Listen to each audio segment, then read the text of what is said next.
ఆయన త్రోవలు ఎట్లాంటివి అంటే తిన్నని త్రోవలు. చెప్పండి, ఏ త్రోవలమ్మా? ఆయన త్రోవలు ఎలా ఉంటాయి? తిన్నగా ఉంటాయా, వంకరగా ఉంటాయా? అదవుతుంది. ఒక ఆవిడ అంటుంది మొన్న, నా నోటికి ఏం తిన్నగా రావు తెలుసా నీకు అంటుంది. చెప్పండి, నా నోటికి ఏం రావంట?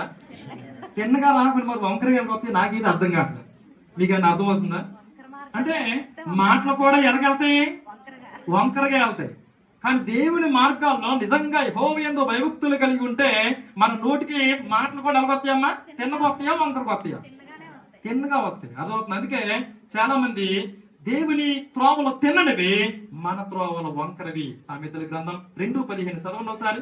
సామెతల గ్రంథం 2:15. వారు నడుచుకున్న త్రోవలు వంకరవి.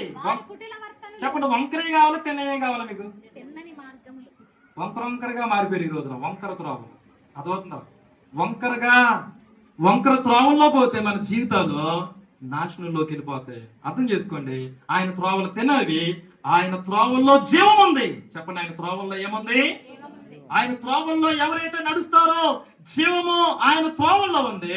ఆయన త్రోవలు తిన్ననివి, ఆ జీవితానికి గౌరవం ఉంటది. తిన్నని మార్గాల్లో నడిస్తే ఎలా ఉంటదమ్మా? గేటు గుండా వచ్చావు అనుకో, ఎలా ఉంటది నీకు? గేటు దూకొస్తే చెప్పండి అన్న కదా. గోడ దూకొస్తే చెప్పండి, కొడతారు కొట్టరా? ఎలాగ రావాలి నువ్వు? తిన్నగా రాలేకపోతున్నావా అంటారు. కాబట్టి ఆయన తిన్నని మార్గాల్లో నడిస్తే మనకు గౌరవం. రాము గారికి, సంజనాకి ఎప్పుడు గౌరవం తెలుసా? చెప్పాలి. తిన్నని మార్గాల్లో నడిచిన